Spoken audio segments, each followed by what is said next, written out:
Okay, what I suggest, guys, we've got probably about 13 people called in, which is great. So I think we'll make a start because I'm just conscious of time. We did the webinar this morning at 9 and it took about an hour actually to get through things because we had quite a lot of questions, which was great. So first and foremost, good morning, good afternoon, everyone, and thank you all for basically put your names out there to really contribute to this new phenomenon, which will be really exciting for us all to be part of, is the sphere revision. So a real opportunity for us to be quite bold and radical in terms of the different contexts that we're responding to across the world. So what I'll do is I'll just maybe get everyone to introduce themselves. I'll start first. I'm Jenny Lamb. I'm one of the engineering advisors based with Oxfam. I'm based with the Global Humanitarian team based in Oxford in the UK. And then also Kit. Yeah, hi, I'm Kit Dyer. I'm a WASH advisor with Norwegian Church Aid based up here in snowy Oslo. Okay, so maybe we just could do a whip around of other people. So Basaga, if I just go through the list of the names that we have online attendees in terms of alphabetical order. So do you want to maybe say your name, where you're from and where you're based? So yeah, I'm Basaga Saga. WASH advisor at the headquarters of Solidarity International in Paris. Great, okay, thank you. Brian?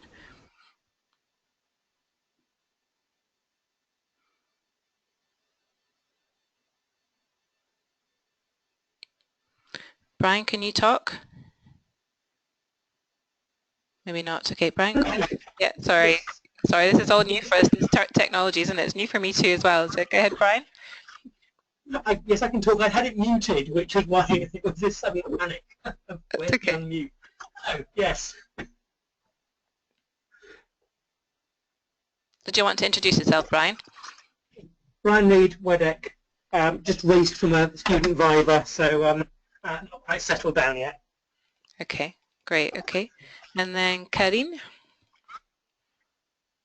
Yes, hi everybody, I'm Karin. I'm WASH Cluster Coordinator for the Field Support Team, but I'm representing ACF for the meeting. Okay, great. Okay, and Helen Hawkins?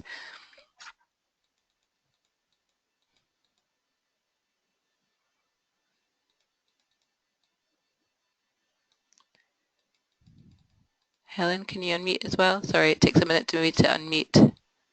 Sorry, guys.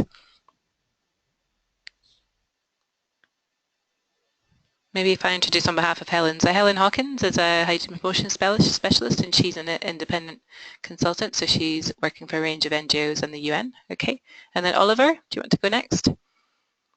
Yeah, hi, I'm Oliver Hoffman. I'm a public health advisor for Humanitarian International Assistance, and I'm a sphere trainer and sphere TOT trainer also. Great, fantastic. Great to have you on board. Good. Okay, and Mahida? I'm not sure if she can talk actually.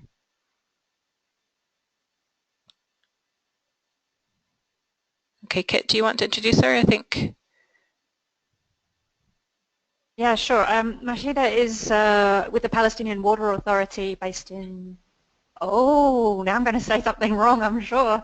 I'm not entirely sure where she's based, to be honest. But many of you will have seen her around at Global WASH Cluster meetings in the last few years. She represents municipal water authority and local government. Okay, great, thank you. Okay, and then next we've got Mark. Hi everyone, I'm Mark Buttle. I guess I've been leading humanitarian WASH for Save the Children for the last few years. Currently on sabbatical, and I'm doing WASH cluster coordination here in Kiev for a year. Okay, great. Okay, thanks Mark. Okay, Murray? Yeah, Murray Bird, UNHCR Global WASH lead. Okay, great. Okay, thanks Murray. And Nick? Hello everyone, Nick Brooks, Emergency WASH Team Leader with CARE. Okay, great. Okay, and then Richard? Greetings everyone, this is Richard Luff. I'm independent, I'm based in Oxford. Okay, and then Tracy?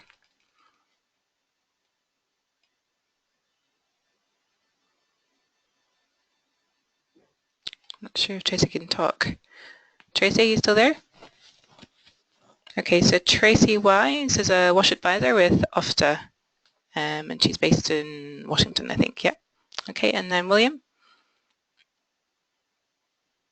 Yes, I'm William Carter from the International Federation of Red Cross and Red Crescent Societies based in Geneva. Okay, great, thanks. Okay, so there's a couple of people, okay, Chris just added in. So Chris, can you introduce yourself?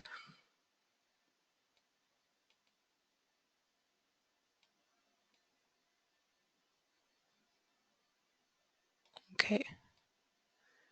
I'm not sure. Okay, all right, so we've lost, I'm not sure he's in and out there. Okay, great. Okay, so Kit, I'll lead it over to you. So we've all kind of introduced ourselves. Just for you guys to know, I'm actually going to be recording this, so any objections, do let me know. In terms of we just want to record this as a webinar because other people then might wish to listen to it that can't attend the webinar, but also just a sort of record for transparency and things of what sort of questions were asked in the initial stages with the peer review group. Okay, so over to you, Kit. Cool. Jenny, can you flip us to the next slide? Sure. Just bear with me, guys, on this technology thing. So I've not used this before. This is the first day. Yeah, that's cool. So we're going to take you through today why a revision, what the planned structure of the handbook and the WASH chapter are. These plans are not set in stone, but they're things that we would like to work with, at least to start with. What formats of the handbook could be possibly available? Who are the stakeholders that we're trying to find and target, and what potential events could be out there? And then we're going to wrap up with a bit of what do we want from you, and we'll do a whip around of questions when we get to the end of the presentation. Jenny, can I have a sec? Thanks, Jenny. So why the revision? Some of you may remember the previous revision in 2010 that led to the lovely green book that we all know so well. A lot's changed since then. We're looking at, well, we're working in a broader set of contexts. More of us are working in protracted crises, urban responses, other types of contexts that are sort of outside the range of the original handbook. And the modality of how we're working has changed as well. So a lot more of us are working through cash, voucher, those sorts of modalities of work as well. We also recognise that there's a broader group of users, and I'll come back to that in a second on the next slide, but we recognise in the last 7 years that there's different ways that we could possibly disseminate the handbook or the standards, and maybe not just as a handbook, maybe other formats, maybe attaching it to other things that we use, other processes. And then one of the, a lot has changed in the last 7 years. Oh, hang on, can you go back one more? Sorry, Jenny, I haven't finished yet. Thanks. Sure. The links to the other changing processes that are going on, the CHS, which was bringing together some of the core humanitarian standards from different places. A lot of agencies are undergoing their own kind of reviews for standards indicators, which we have to tie into. And the last one I'd like to touch on is that we talk about the sphere standards. A lot of people in the field and in headquarters get hung up on the numbers, on the 15 litres per person per day. One thing we would very much like this revision to do is to focus on the standards themselves. And that also comes about because of the multiple contexts and the different phases in which we might use the handbook to really bring the standards to the centre of the revision themselves. So if we have a quick look at the next slide, Jenny. So in April 2016, and you may have participated in this, Sphere ran a survey. I think there was something like 2,800 respondents across 149 countries. Obviously quite a lot of them were headquarters as well. And the feedback was quite interesting. As kind of expected, about 2/3 of the respondents use the Sphere standard and the handbook in a response setting. What we didn't really expect was that a similar number, about 2/3, use it in preparedness. And what we really didn't expect was that about 1/3 of respondents said they use it in an early recovery phase. So throughout the program cycle, if you like. When we asked who are you that uses the handbook, the majority of people were people that we expected. They were either international NGOs or local national NGOs and the Red Cross, Red Crescent, and these were the people that the handbook was originally designed for. But we did notice that there are significant numbers reporting that they are from the UN or intergovernmental agencies, or, and this is the bit that I like the most, I think, government, national service providers, local authorities, and possibly private sector. We didn't break down the other. When we asked people how is it that you use the handbook, about half of respondents said that they use the lovely green book. But respondents also had other ways of using it, and that gave us a thought for how potential dissemination could be in the future. About 70% of people said they use the PDF that they've downloaded and have sitting somewhere. About a third use it online actively, and others use it as an ebook or the CD. So that was the feedback we got from the survey work that was done in April. Jenny, is there anything you wanted to add to that?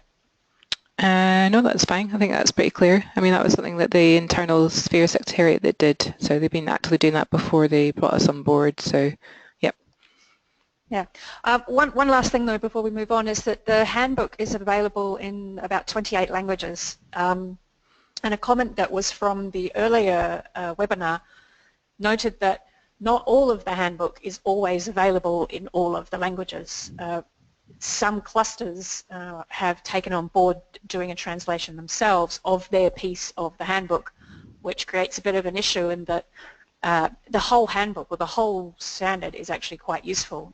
Even though the technical chapters are where a lot of the guts lie, it's useful if you're reading the WASH technical chapter in another language. It would be useful to be able to read the front end of the book as well. Can you grab the next slide, Jenny? Sure. Okay. So what do we think it might look like? One of the things that came out of the discussions last year and earlier this year is that we'd like to lift the code of conduct into the front of the book again in some way. It's an annex in the back of the book, but we'd like to have it front and center because that's something that really drove the start of why we have the standards. The core humanitarian standards will replace largely the front end of, or some of the front end, those core standards at the front of the handbook. We'll reference them. We probably won't repeat the whole thing, but they will link at that level with the core humanitarian standards. We'd also like to see the people-centered approach sort of front and center of the standards as well.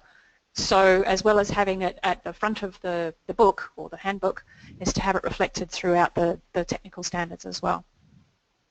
Another thing that came out of the discussions that we've had is that we recognise that different technical chapters deal with the program cycle in different ways.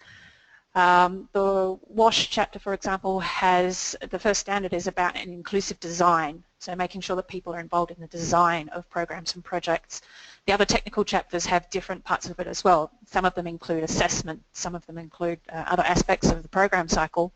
So one thing we'd like to do is to perhaps take that program cycle commonality out to the front of the handbook or outside of the technical chapters to make it applicable across all of them.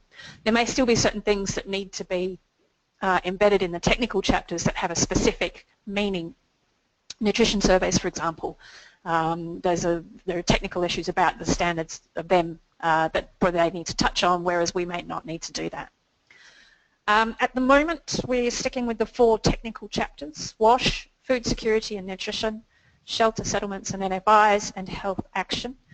There's no discussion about adding other technical chapters nor splitting up, say, for example, food security and nutrition. At the moment, they will stand as we know them now. And the last piece is that we recognise that those of us who WASH probably know our WASH chapter reasonably well, but none of us actually know the whole handbook particularly well at all. For example, I hadn't read the whole book, I have to admit, until just recently. So we're looking towards an integrated approach to quality and accountability across the whole book, bringing in those front sections to the technical chapters and making sure that the technical chapters can relate to each other so that there's no conflict or there's no disparities between them, so that we have a commonality across all of them. Yeah. Jenny, anything else on the plan structure? Yeah, just to add as well, so in terms of the contributors, so we've obviously got you as a team and through the peer review group, but we've also got a series of chapter authors. So Kit and I are the chapter author for WASH, and then there's a couple of similarly, you know, a two-tiered approach to the other sectors. So Shelter, it's Seki from CRS, and then also Ella from the Federation. So we've also got a huge array of thematic experts, so the cross-cutters as well, so from urban to civil military to GBV to children to age and disability, so you know, a variety of things, and also even cash and markets through CALP. So yeah, we've got quite a big audience of people that will be inputting on different components of the sort of humanitarian program response. And then also in terms of, for me within WASH, I really see an opportunity to really show how the H in hygiene has really evolved in WASH, yeah, so it's not just hygiene kits and messaging, it's more than that. So, you know, reaping on some of the work we've been doing very much post-Ebola, all the community engagement, the sort of community referral structures, working with protection, these sort of things too as well. So, yeah, so opportunities to be quite bold and radical with this revision in mind of all the different crises we're responding to, so from urban to protracted crises to Middle East to low income to, you know, a variety of things, as we all know that we work with. Okay. Right. Kit, anything else before we move on? Yeah, one thing, as Jonas sort of hinted at, that these are not the only technical standards that exist. We're linking with the INEE, with the legs, to livelihoods, education, and there's one more. It's two more, three more. So that there'll be a family of standards, if you like, that will be better aligned than they are now. Yeah, yeah, sure. Okay, good. Okay, move on to the next slide. So do you want to talk about the structure? Oh yeah, sorry, I think I took yours. Yeah, all right. So one of the outcomes of the kickoff meeting that we had with the entire handbook revision team in late January, early February was an agreed standard for the technical chapters. As I said before, we want to make sure that the standard is the center of the structure of the chapter. One of the things like I said before, when we talk about the sphere standards, if I talk about a WASH sphere standard, a lot of people immediately think 15 litres per person per day. We're trying to move away from that discussion to have it as appropriate, adequate, contextualised quality. So the standards as they are at the moment would become a bit stronger. We'll lift them up so you can see them more obviously. The example I've given is I've lifted it straight from the drainage standard. Don't look too much at the content, it's just basically about the structure. Content will have to be worked on. We'll continue to provide a bit of a rationale at the front of the standard itself. It probably won't change too much from what we have now, although we'll look to try and see what else is around in terms of context to influence that rationale. A key difference, something we wanted to introduce, is to have against those qualitative outcome level standards is some indicator that can be used in a program management aspect.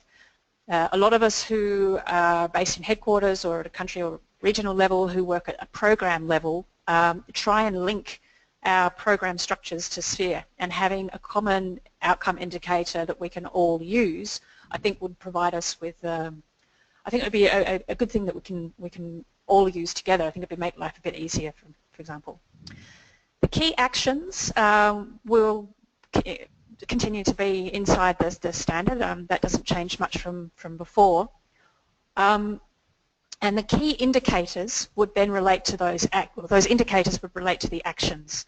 The indicators will change a little in that at the moment some of them have a target indicator sort of mixed modality. We are taking the targets out completely, and the indicators will stand as something that we would like to be able to measure. On the standard itself, the outcome indicator, the key actions, and those sort of key action indicators, we came to an agreement that these must be universally applicable. We would want to make sure that it's as applicable to somebody who's using this in the Ukraine in an urban environment, middle-income country or high-income country, as also someone in Central African Republic working with refugees crossing the border or people displaced living in camps. Their indicators, key actions, and the standards themselves won't change. What will change is this threshold area, and at the moment that's a little empty. The thresholds is the numbers.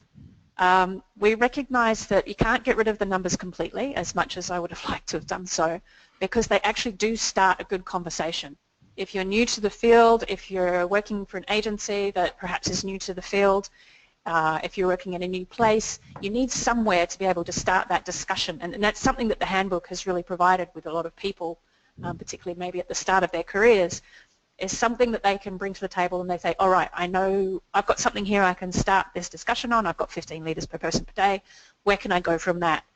So the thresholds will be included, those targets will still remain, but we want to somehow ensure two things. One is that the threshold is a minimum, and that anything below that threshold is going to require some fairly dramatic action. You can't just limit it to what it is there. So as we said, it's a minimum standard. But we also would like to find a way, and this is where we're going to come to talk to you in March as part of the work that we're going to ask you to do, is how can we show the thresholds in a way that is contextualized? So do we perhaps include a range? And also looks at different phases of whatever response we're doing. Most of us end up working in responses that last for up to years, and the thresholds that we might use at the start of when everything's sort of brand new and kind of exciting will be different thresholds 2 or 3 years down the track. The last piece of the structure of the standard itself is what else do I need to know?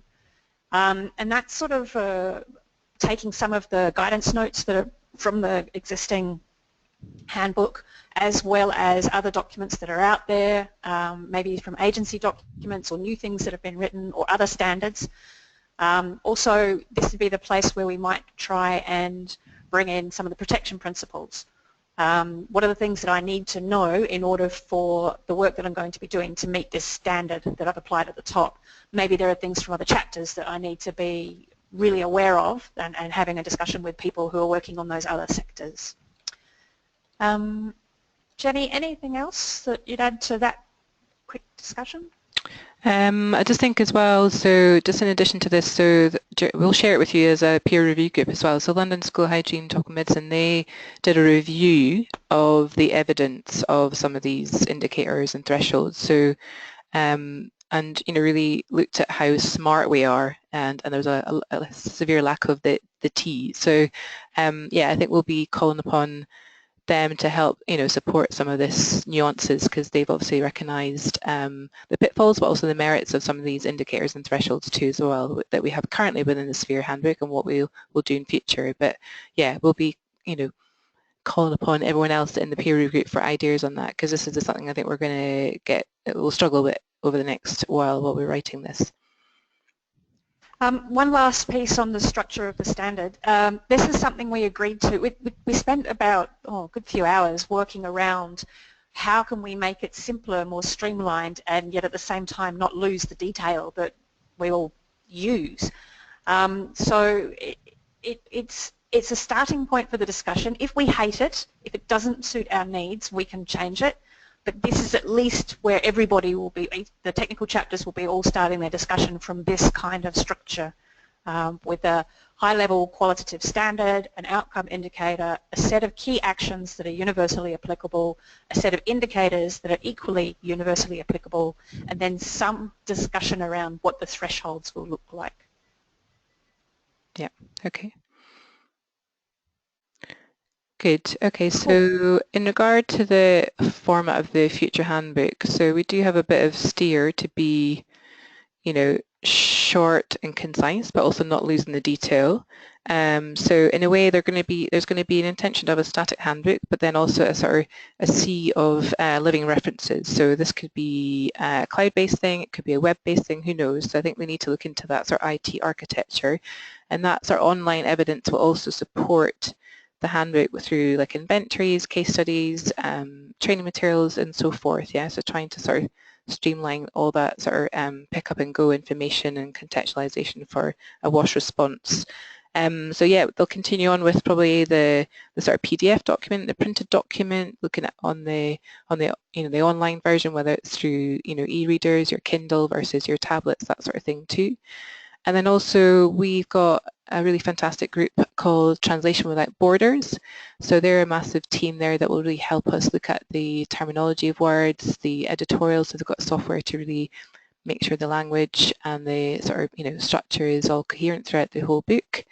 And they're helping us a little bit with the nuances. So they've already done a run of all the different terminologies within each section. I think within WASH we've only got a few hundred, I think 100 odd words that need a bit of synchronization, whereas like food security's got the thousands. So it just shows how simplified we've been and quite structured and quite coherent in our chapter, which is great. And then also related to this, the English version, we need to really think about how the terminologies and the jargon translates to other languages. So recognizing that, the current handbooks have been, translated amazingly to 28 languages. So keeping that in mind too as we write the new revision.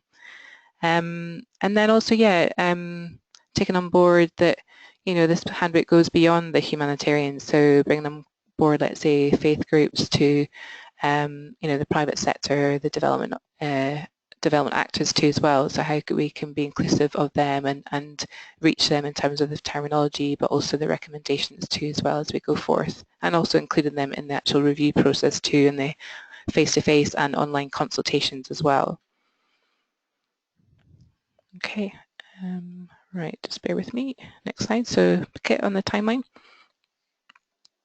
Yeah, so it actually started last year with the, sorry, I'll bring the mic close again. It started last year with the survey that the Sphere Secretariat ran, but our engagement with the process has really started from late January, early February this year, when we had a kick-off workshop with 40-something people who were the other technical chapter authors and these thematic experts from a huge range of areas, themes.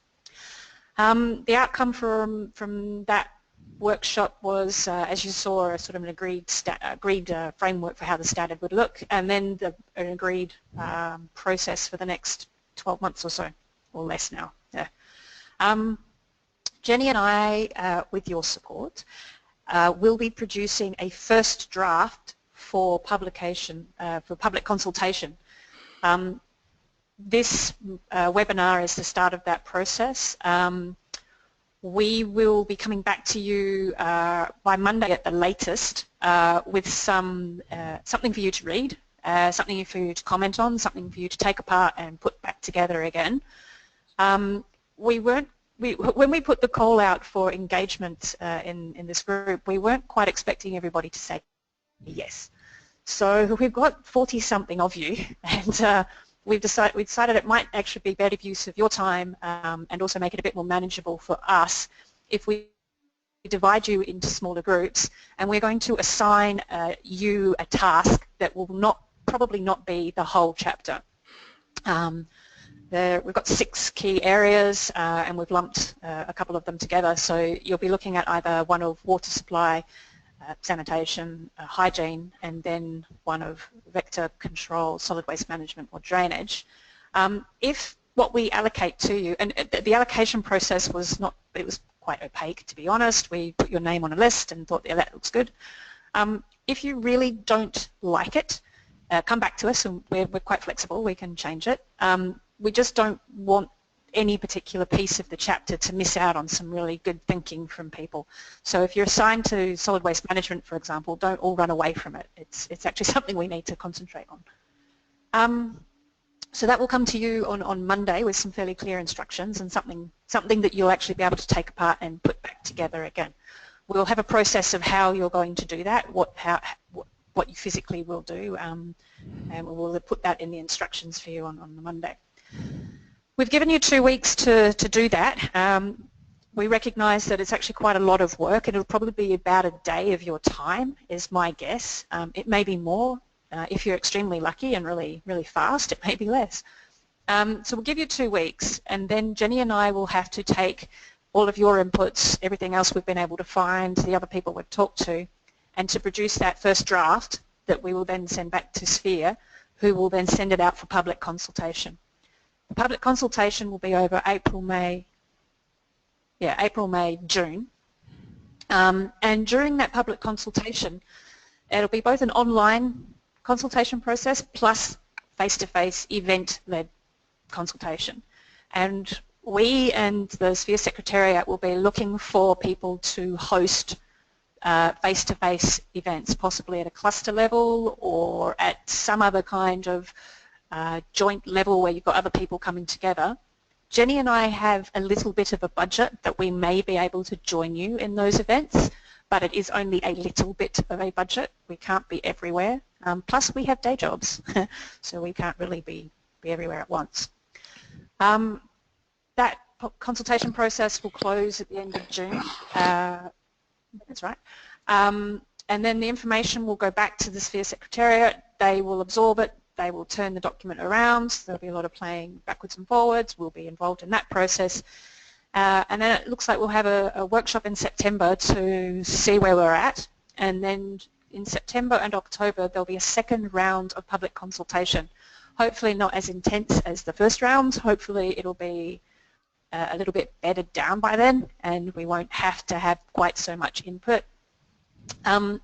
We have to prepare a final draft for the Sphere board by the end of November, at which stage they will take it, they will hopefully endorse it, validate it, stamp it, and then there's a 3-month process or so to make it print ready, whatever that might mean, whether it's actually print ready or a CD or a web platform or something like that. So you could expect to see a launch of the new revised handbook sometime early in the Q2 of 2018. Jenny, have I missed anything? Yeah, just to re-emphasise that the allocation of groups across the water supply, sanitation, hygiene is being done randomly, but also based a little bit on your skill level too as well. And yeah, if people have got a real passion or desire to be in a particular one, then let us know. But then also within the peer review group, we'll also have a few people, say a handful, I think maybe 10 or a dozen people, who will review the whole chapter from start to finish, because we need that nuanced sort of cohesive sort of structure there in terms of the language, but also what we're saying collectively across phasing and context and standards and outcomes and things like that. So that'll be a mix of NGOs, private sector, government, and academics in that group as well. Okay. One thing also before we move on is that we've stuck with the 6 or 7 standards that we have at the moment. We haven't changed anything too dramatically. During the process of the next month or so, if you think that there's another standard that we desperately need, like I noticed Jonas has raised the concept of a response in schools standard. We've had discussions with people, perhaps we also need a WASH in health or nutrition response standard. It'd be great to get your comments on that, because we're not set in stone either way. We may look at preparing one. We're also discussing it with the other technical chapter authors, the nutrition and the health people, about what we could do, what it might look like if we decided to build one. Yeah, so on that, related to that what just Kit said there, is I've teamed up with, so one of the chapter authors for the health section is Judy from IMC, so we're going to meet on Friday and just try and get our heads together and just understand, okay, so what would be a WASH and a health response and vice versa. And I mean, initial discussion with last week was like, okay, so what would be indicators and thresholds to measure? So maybe it's coming from principles and key actions, who knows? So we'll try and articulate it. But if anyone's got any bold ideas, really super welcome to feed that into now and later too. Right, okay. Kit, to you again. All right. Okay, so what we'd like from you, as we said, you've already put your hand up to be part of this review group. Sphere uses the terminology of a writing group, but we recognise that 40-something of you and us is an awfully large group to manage, to turn into a writing group. So we've turned it into something a little bit different, a review group. That will be some commitment from you over the next month or so on the different aspects, and as I said, we'll be sending you out something by Monday at the latest with some instructions on what that might look like and how you can engage. The the review group, the process probably won't finish at the end of March. We will look to see how we can engage with this review group throughout the whole next few months, through to November, December. So it won't be your only opportunity to have an input to this. As I said also, during the public consultation, it'd be great if some of you could indicate that you can lead a consultation meeting in your region or country. One thing that we've commented on is that both Jenny and I are fabulous people, but neither of us speak anything other than English. And I know that in our group, if I look through some of these names, I can see people with some really great language skills. We would like to be reaching out to people who don't speak English or speak more than English. And we would like to use you to do that. So have a think about that in the next few weeks and see if there's some event coming up in your region that you think that you could invite us to, or that you could run yourself, some sort of consultation process with the people that you work with normally. There'll be an online consultation process that we run by the Sphere Secretariat out of Geneva. We haven't had much input to that at the moment. I don't know what that's going to look like, but we certainly will be sharing with you what that looks like when we have a better idea of it as well. Yeah, that's about it really. Jenny, anything else on the participation? Nope, I think that's good. I think if we can maybe open up for some questions, yeah, amongst people, yeah. So, Jonas, you've been quite busy typing some suggestions and things. Maybe I'll let you go first. So, Jonas, you came in late to the conversation, so maybe if you could introduce yourself and start with the questions and queries or comments that you have, yeah.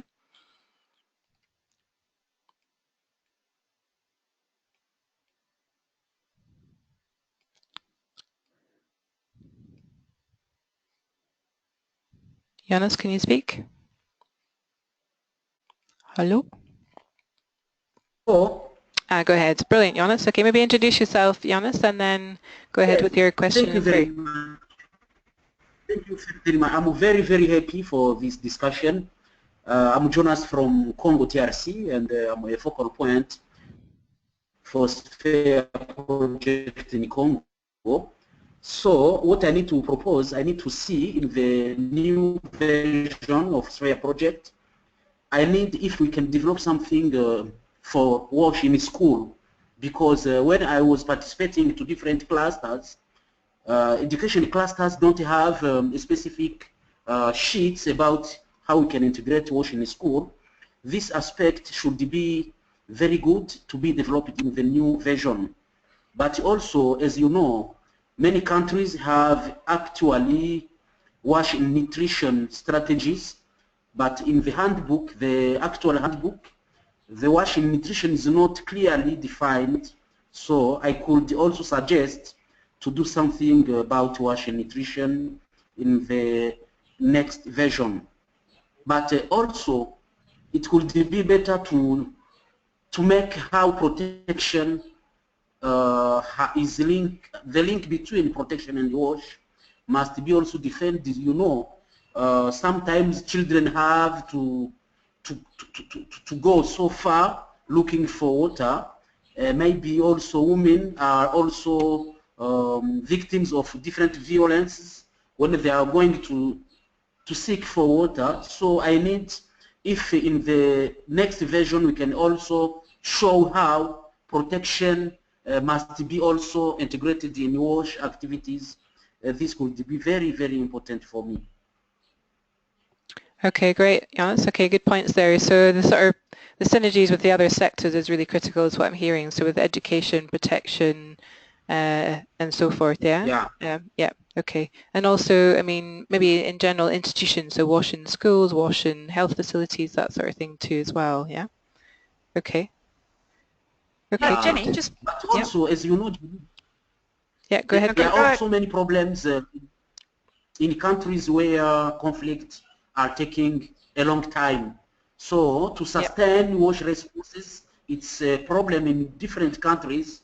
So it will be better that we can also discuss in next discussion about how is it possible to sustain WASH infrastructures in the context where conflicts are taking more times, like Congo, South Sudan, and other countries where conflicts are taking more than 10 years. So it needs also to develop how is it possible to adapt WASH responses in a context where conflicts are taking a long time. Yeah, great. Kit, you wanted to say something? Yeah, Jonas raises an excellent point about how WASH can relate to other sectors and other work that's going on. When you, in the next few weeks, when we're asking you to review the zero draft, if you like, have a think about how you would like to present that, how you would like to see that presented. One of the ideas that we thought perhaps could be useful to explore is to have a compendium of case studies that could be used to demonstrate or show off how WASH and protection work together, exactly as Jonas just described. We've got a bit of a tension between having a slim, readable, easy to translate document and having something that's full of context. So have a think about how we can get the context into the handbook, maybe not necessarily embedded in the standard itself, but has to be easily linked to it, kind of forces people to go and have a look at them. Okay. Thank you. Great, okay. Yeah. Thank you for that good feedback there. Great. Okay, so what I'd suggest is alphabetically, if we go through the list of the attendees and just hear from everyone individually if you've got any feedback, questions, comments, clear asks. So if I start alphabetically first with Visaga, if you want to go first. I have no specific question, but I'm also coming to, the questions raised by Jonas. And yeah, I think it's good to have a kind of, I don't know, case or examples in relation to all these which are coming, common in the WASH implementation. But how to present it? Is it as standard or, examples? I think we will discuss that later. Okay. Great, okay. Thank you, Visaga. So that's something, maybe when you receive the document, everyone, you can really think about, okay, how would I apply this in the context of South Sudan versus, say, somewhere like the Middle East, for instance, yeah? Okay, so Brian, go ahead. Whenever I thought of the question, you actually answered it on the next slide. So the things I thought I'd just sort of highlight again, I think your live references is really good, the fact that we can update that on a regular basis. Yeah. I think the technical cross-cutting stuff, so the impact of drainage on shelter and shelter on drainage, I think is, you've got a link there. And bringing in the phases, I think that's one of the current problems, is a one-size-fits-all. And those are the three things I'd like to just say, well done, you're a step ahead of me. Okay, great. Thanks, Brian. Okay, good. Okay, we've been talking about it the last couple of weeks, so it's fresh in our minds and our heads, so good. Okay, thank you. Okay, Corinne, next. Yes, I have lots of points. I will send an email, but good. One thing was just also about the WASH package, because we'll be speaking about water, sanitation, hygiene. I think maybe there is something about having the WASH package, which I think we are missing in the current standards. So you mean it being as one rather than it being split up, you mean? Or what do you mean specifically as the WASH pack? Yeah, yeah, okay. Mm-hmm.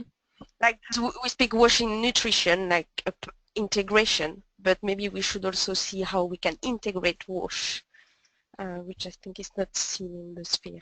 Mm-hmm. It's maybe seen on the project cycle, but if you put it on at the beginning, we may miss the fact that just don't provide just water, you need the package.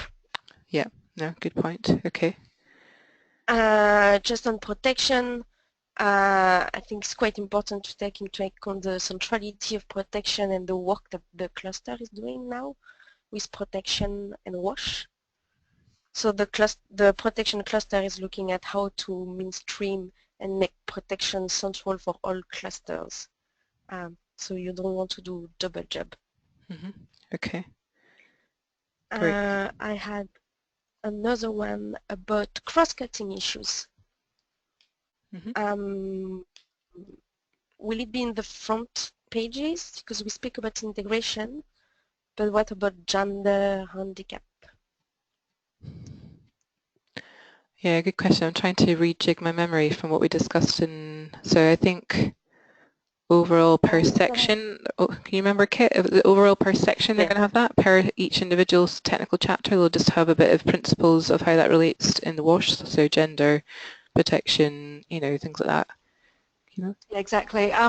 We asked the thematic advisors to give us a brief, a very brief on the things that they liked that were included from their perspective in the existing handbook, the things that they think had to be in there, and the things that were missing that needed to go in there. Again, it's this tension between including everything in the WASH chapter and making it a document that you can actually physically carry, because it's getting larger and larger, and we're trying very hard not to have that happen. So yes, those cross-cutting issues and themes need to be embedded in the standards, and we'll be asking you to think about that when you're going through the standards. But at the same time, just remember that we don't have a word limit at the moment, but I think Jenny and I get slapped if it gets bigger, basically. Yeah, okay. Corinne, any other thoughts or questions? No, I will send an email with the other. Okay, great. Appreciate that. Thank you. Okay, I'm not sure if Helen has any audio, but Helen, are you able to talk? She seems to be online. Yep. Hi, yes. Nothing to add at the moment. I'll send you some comments. Okay, great. Okay, brilliant. Okay, Oliver? Thank you. I'm also here on behalf of the German WASH network, and we had a WASH and Nutrition Nexus at the end of 2015, and we have some people who are working in that area, also trying to bring out a publication on that one now. So if you wish, we are going to meet tomorrow, the whole group. I can introduce that particular topic to the folks who are working on WASH and nutrition, and we can see how we can help together in that respect, coordinated by me, obviously, since I was selected by the group. So that's something I could do if you wish. Yes, that would be fantastic, Oliver. So let Kit and I just maybe give you some ballpark questions or thoughts there. I think, yeah, just how we can, you know, cross-reference and link that, you know, causal, you know, links between WASH and nutrition. So yeah, so that's tomorrow, you said, Oliver, yeah? Yeah, that's tomorrow, starting 10 o'clock in the morning. Okay, great. Okay, excellent. Okay, good. Yeah. On another note, I'm working a lot on health and WASH. Like there's a big topic on tropical neglected diseases, on neglected tropical diseases right now, which will fit into there. Also, within the Sustainable Development Goal, number 3, there's health, but obviously we know that good health requires good WASH as well, so there are a lot of connections there as well, which in my reviewing I could comment on. Mm-hmm. And okay. Then I have a question about the program cycle thing and the assessment specifically for within the program cycle. You mentioned that the program cycle will be covered in an extra chapter, but I see a lot of things very important in terms of assessing for WASH, which are very different to nutrition, for example, very different to health, especially the capacity of the people, cultural knowledges, cultural behaviors, which are very important to be assessed for successful WASH projects, I think. And I wanted to see with you how this can be addressed, like these specifics could be addressed in the WASH chapter. What I've also seen in the cross-cutting issues, there's one chapter called Monitoring and Evaluation in the cross-cutting, which I believe should also belong to the program cycle. I'm suggesting with the Sphere Secretariat right now, or discussing whether we can have assessment as cross-cutting, which will then allow us to include the WASH-specific points for assessment in the WASH a chapter. I'm not sure what your take is, and whether I'm seeing something wrong, you could correct me, or whether that's something we should look into, or it has been taken care already. Mm-hmm. Okay, let's maybe do this jointly between Kit and myself. So on the tropical and neglected diseases, I think it'd be great if you could touch base with the health chapter authors as well, so we can link you up with that, because it'd be good for you to have some inputs there. And then on the SDGs, yeah, that was something we discussed as the away day meeting we had in Geneva about, we should be thinking about the SDGs. I mean, that's a sort of future objective there as well. And then the program cycle, it was a bit of a debate actually. I was scratching my head why actually. I think the Sphere Secretariat had a little bit of worry about kind of reinventing the wheel with the program cycle, but we were coming more from the angle of, given we're looking at so many different contexts nowadays, we really need to really invigorate the program cycle with our local, people on the ground, in terms of the, the officers, the assistants on the WASH team, how they really understand the context. They're not this cut and paste program design, but really like going and understand the, the community coping mechanisms, their risks, that sort of thing, and how they design appropriately the interventions, and how that changes incrementally over the phase of the response. So maybe the emergency might last for 6 months, it might last for like 10 years, so how they evolve. So there's a bit of a discussion ongoing now, so I think we'll take your thoughts on, where is the appropriate structure for the program cycle? Is it, a standalone section? Do we also cross-reference it into the WASH section as well? I think we need to follow that, because it was a bit of a an answer not answered at the stand-up meeting we had in Geneva. Kit, do you want to add anything on the program cycle discussion? No.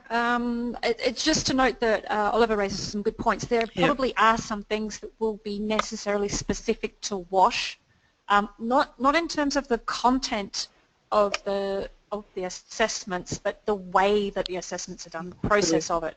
There might be. I know for health and nutrition there definitely are. The standard of rigor for a nutrition assessment is quite different to the standard of rigor for other general assessments, because of the medical nature of nutrition assessments. And the same with health assessments. If they're a medical health assessment, they need to be done in a very specific way. So if there are things that you think, not the content of whatever the program cycle is that is specific to WASH, but the process of it. Do we do our assessments differently to shelter, or do we do our planning differently to shelter, or do we do our implementation or our monitoring or some other aspect of the program cycle differently? That's when we'd like you to think about that and raise that as a key issue for us, and we'll make sure somehow it's included in the WASH technical chapter, not in the overall front end of the book. One last point is that the first standard for WASH is a participatory design, an inclusive design standard. While that is actually universally applicable across any aspect of programming, whether it's WASH, health, nutrition, education, whatever, that will go out the front. But we'd still like to include at the front of the first standard for us is to be some sort of people-centered accountability standard that is specific to WASH. So that one we may take a little longer to come up with, because it's a new thinking for us. So we may not have that one ready by Monday, but we'll certainly try and have it ready for you guys to have a look at and feedback to us. Thank you. Okay, great. Okay, thanks Oliver. Good feedback and comments there. Okay, so James, in meanwhile, I'm not sure, you've been on and off a little bit with connectivity. Are you able to talk? Any questions, queries?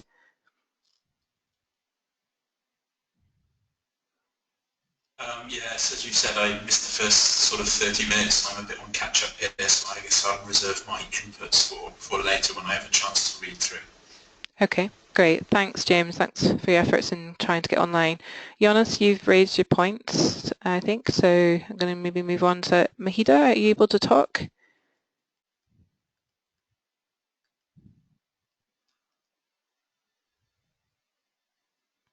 I'm not sure if we've lost her again.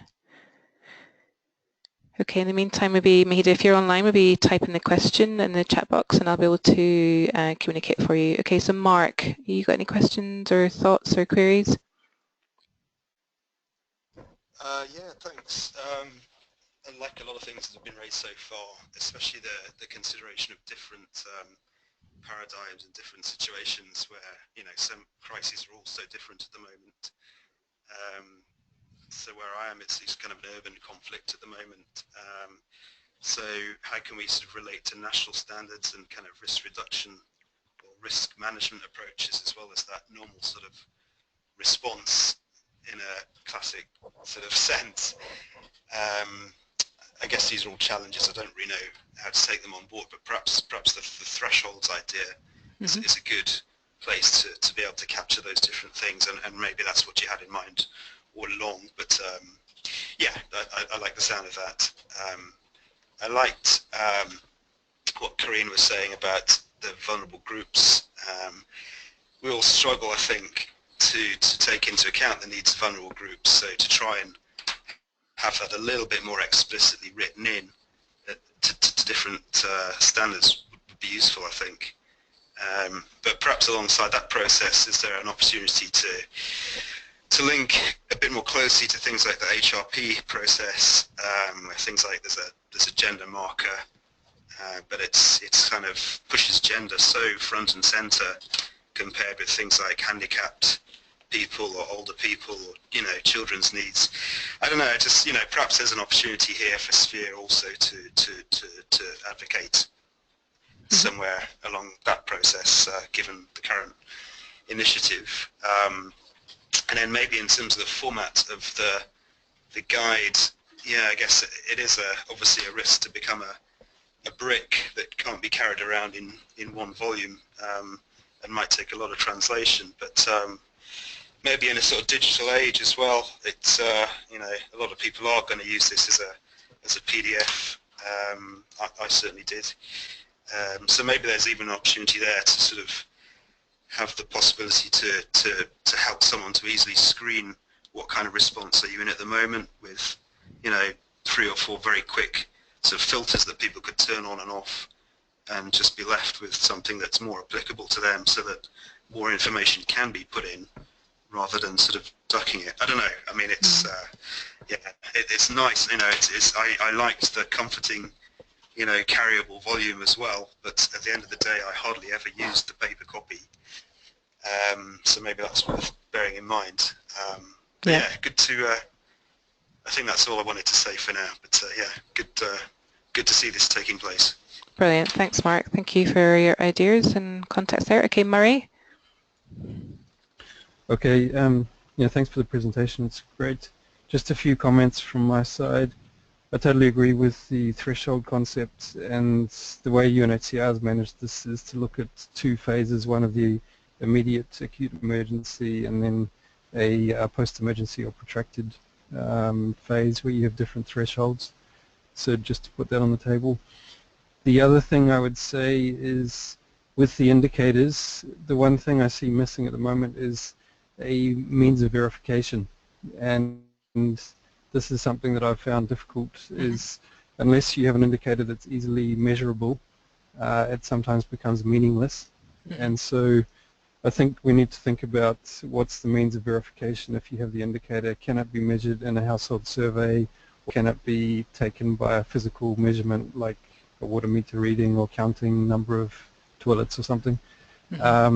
And then make sure that there's some thought through means of verification. WASH in institutions or schools and so on, I think a lot of that can be captured in the thresholds or in some sort of guidelines as to what would be minimum standards for those different types of institutions. WASH and protection, UNHCR is releasing a guidance note on that, so I'll be more than happy to share that with you, and you can include that in the references section. Great. Okay, good. And we had Ben Harvey on the previous webinar at 9 o'clock this morning, and he mentioned the SARE WASH manual. So what's the timing of that being released? Because that'd be super useful to cross-reference, you know, some of the technologies advances in there as well, Murray? So I actually just loaded up the first edition on our Okay. website yesterday. Great. So you can reference it from now. Okay. I can send you the link so you can see what it is.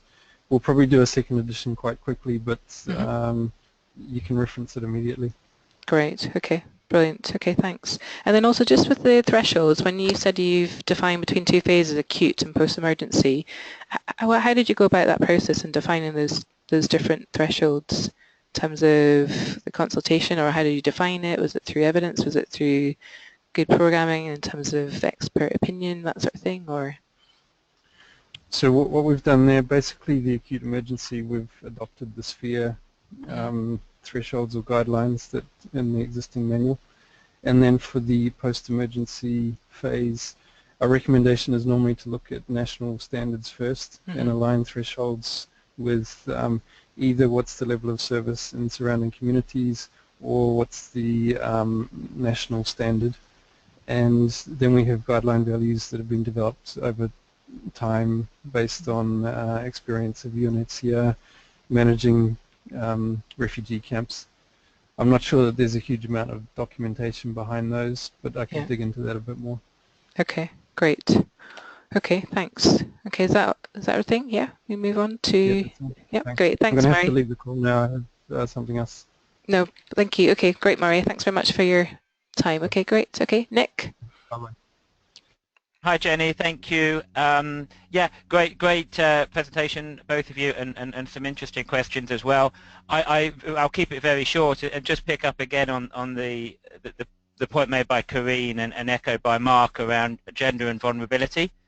And so really, it would really encourage us to look for opportunities to be including key actions and key considerations throughout the WASH chapter, and not to be delegating all of that to a cross-cutting section. And so, yeah, I think we're probably all committed to that. So let's just all keep that in mind, in forefront when we're going through our particular sections. I'll be happy to send over various resources that I'm sure you've already got, but particularly recommend linking in with the materials developed by Delphine Bruin, working with the WASH cluster a couple of years ago around the minimum commitments, which was a really simple way of bringing in the other considerations of disability and old age and so on into in a very simple way. Would be one way. Other references to the gender marker, but let's try and make sure that those considerations are really considered as non-negotiables within the next sphere, which we currently have for some of the other more quantitative indicators. But yeah, otherwise great stuff. Look forward to continued collaboration. Brilliant. Okay, thanks, Nick. Okay. Right, we'll move on to the last two people. We've got Richard and William. So Richard, do you want to go first?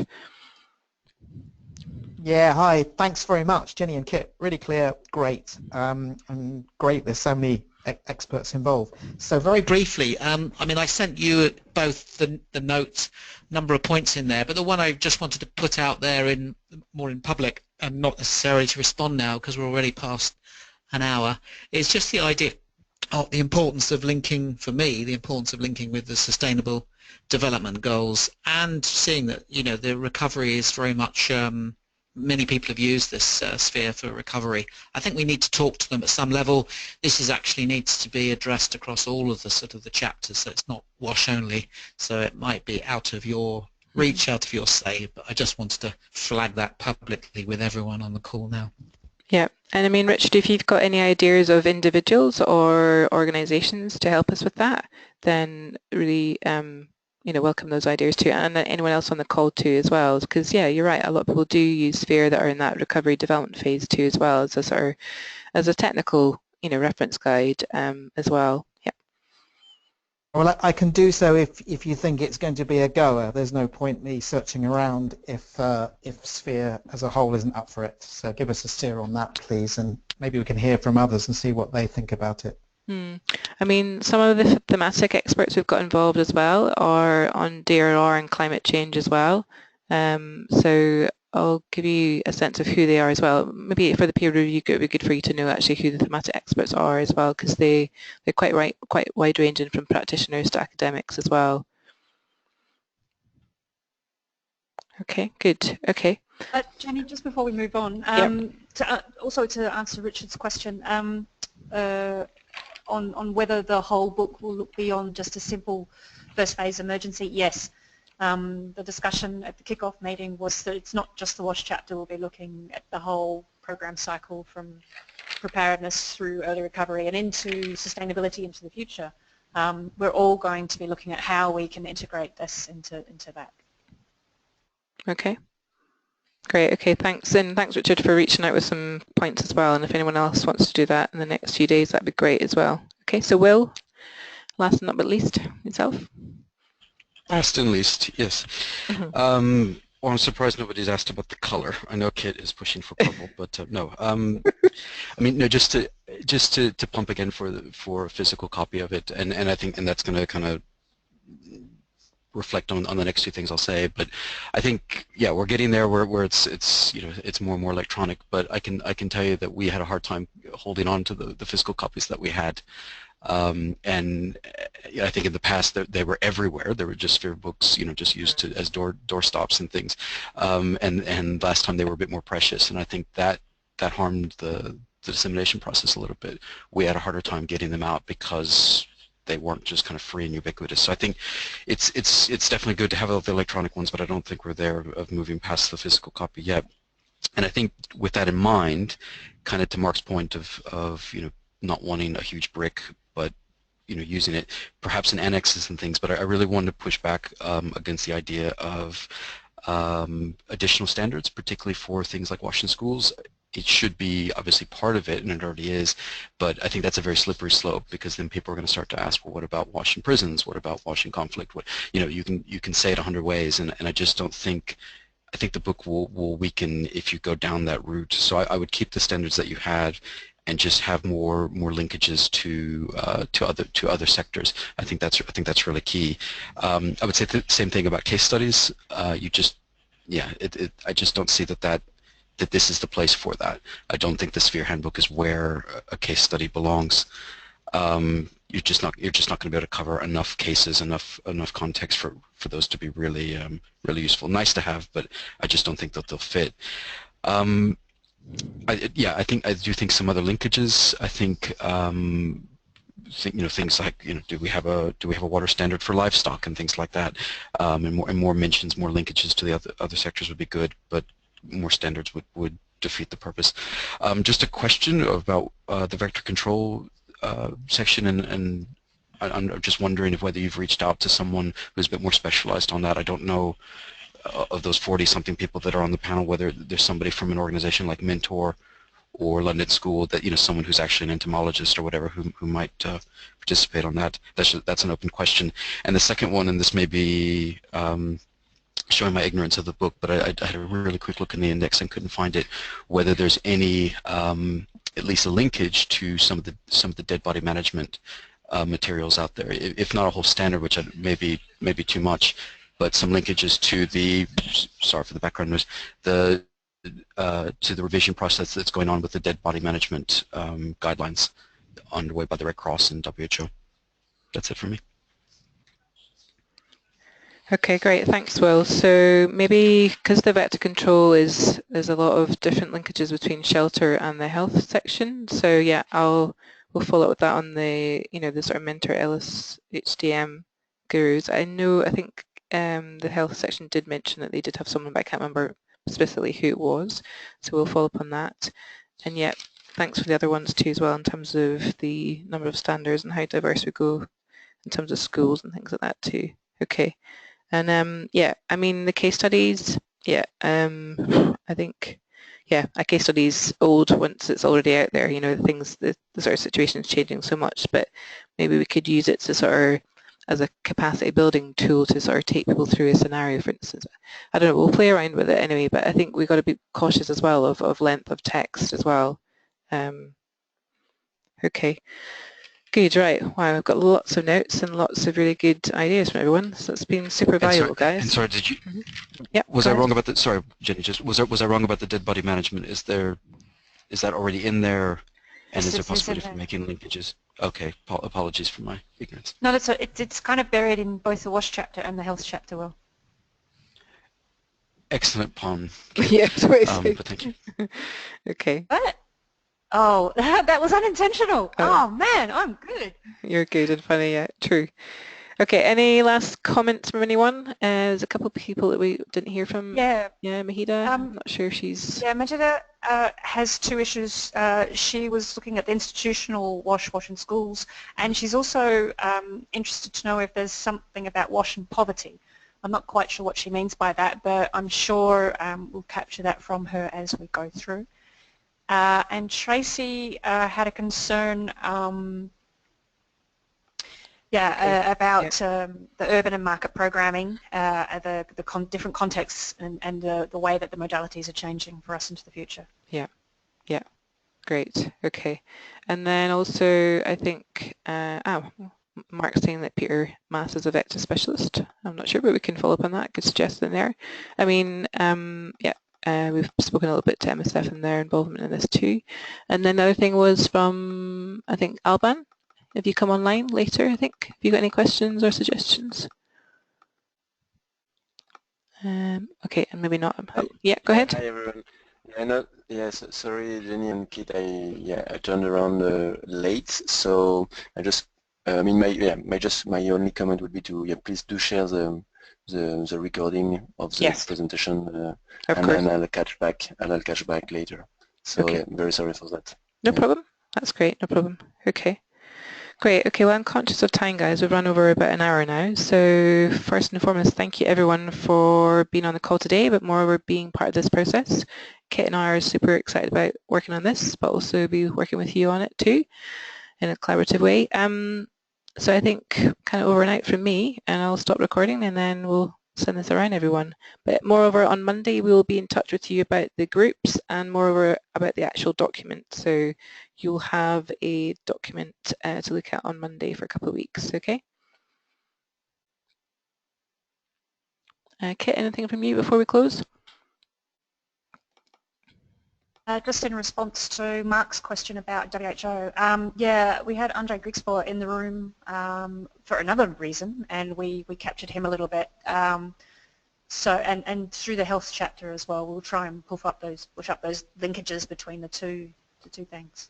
Okay, and thanks, Brian. Your suggestion on case studies could be covered under training materials. Yeah. Okay. Good. Okay. But then also, yeah, just to reiterate what Jenny said, we can't do this without you guys, so thank you very much for volunteering your time and energy and thinking process. I don't know if I'm quite excited, but maybe I'll be more excited come Monday when it's sort of really happening. Yeah, great. Okay, well, thank you everyone. Have a good rest of the day, and we'll be in touch on Monday. Ciao. Bye. Bye.